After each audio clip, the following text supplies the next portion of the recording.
Sang Sabda telah menjadi manusia dan tinggal di antara kita. Para sahabat Sabda Hidup yang terkasih, berjumpa kembali bersama saya, Frater Jimmy, dalam permenungan hari ini. Permenungan kita akan diambil dari Injil Markus bab 3 ayat 20 sampai ayat yang ke-21. Mari kita mempersiapkan hati kita untuk merenungkan dan mendengarkan sabda Tuhan.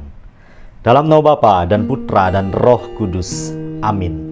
Semoga Tuhan beserta kita sekarang dan selama-lamanya. Inilah Injil suci menurut Markus. Dimuliakanlah Tuhan. Kemudian Yesus masuk ke sebuah rumah, maka datanglah orang banyak berkerumun pula, sehingga makan pun mereka tidak dapat. Waktu kaum keluarganya mendengar hal itu, mereka datang hendak mengambil dia, sebab kata mereka, ia tidak waras lagi. Demikianlah sabda Tuhan. Terpujilah Kristus. Para sahabat Sabda Hidup yang terkasih, bacaan Injil hari ini menyajikan cerita di mana Yesus bersama murid-muridnya saking sibuk akan pelayanan terhadap orang-orang banyak yang mengikuti dia, sampai-sampai makan pun tidak sempat. Tidak hanya itu, mendengar akan hal ini kaum keluarganya hendak datang mengambil dia, sebab mereka mengira ia tidak waras lagi. Kendatipun Injil yang kita dengarkan hari ini sangat singkat, tetapi sungguh syarat akan makna dan refleksi iman yang begitu mendalam.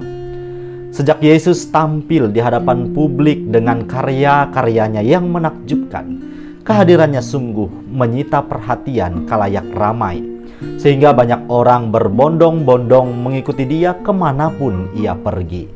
Para sahabat yang terkasih, kita telah merenungkan bersama bagaimana Yesus sungguh menaruh perhatian dan belas kasih kepada orang-orang yang mengikuti perjalanannya. Yesus sama sekali tidak pernah membiarkan orang-orang tersebut merasa kecewa. Mulai dari memberi makan, hingga hari ini kita mendengar bersama ceritanya bahwa Yesus fokus memberikan pelayanan yang terbaik kepada mereka, sampai-sampai makan pun tidak sempat. Inilah bentuk keteladanan iman yang ditunjukkan kepada kita sekalian. Dalam pelayanannya, Tuhan Yesus bersama para murid sungguh-sungguh mengesampingkan urusan pribadi mereka. Belas kasih dan perhatian yang ditunjukkan oleh Tuhan Yesus menyadarkan kita sekalian betapa Tuhan Allah satu detik pun tidak pernah meninggalkan kita seorang diri. Ia menaruh perhatian yang penuh kepada saya, Anda, dan kita semua. Tatkala kita kehilangan arah, ia menunjukkan jalan yang mana harus kita lalui. Tatkala kita merasa lelah, ia memberikan kekuatan untuk kita agar terus melangkah. Dan dikala kita merasa tidak ada satu orang pun yang dapat memahami pergumulan yang kita hadapi, dia selalu mengerti keseluruhan hidup kita. Sebagai pengikut-pengikutnya para sahabat yang terkasih, adakah kita juga meneladani cara hidupnya dalam laku-laku kita setiap hari, entah dalam hal apapun itu? Dikala orang lain membutuhkan uluran tangan kita, adakah kita mau meluangkan waktu untuk membantu?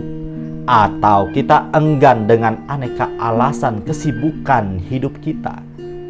Kunci dari keteladanan ini ialah kasih.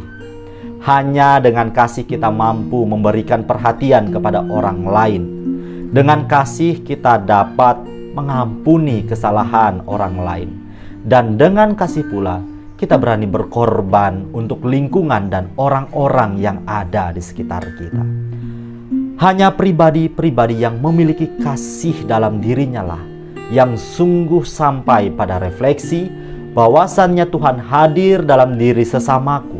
Lebih-lebih mereka yang saat ini sedang tidak berdaya. Mereka yang saat ini sedang kehilangan harapan dalam hidup mereka.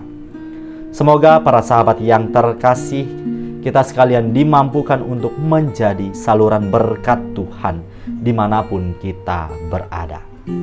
Selamat beraktivitas, salam sehat untuk kita semua. Semoga Allah yang Maha Kuasa memberkati kita, melindungi kita terhadap dosa, dan menghantar kita ke hidup yang kekal. Amin. Dalam nama Bapa dan Putra dan Roh Kudus. Amin.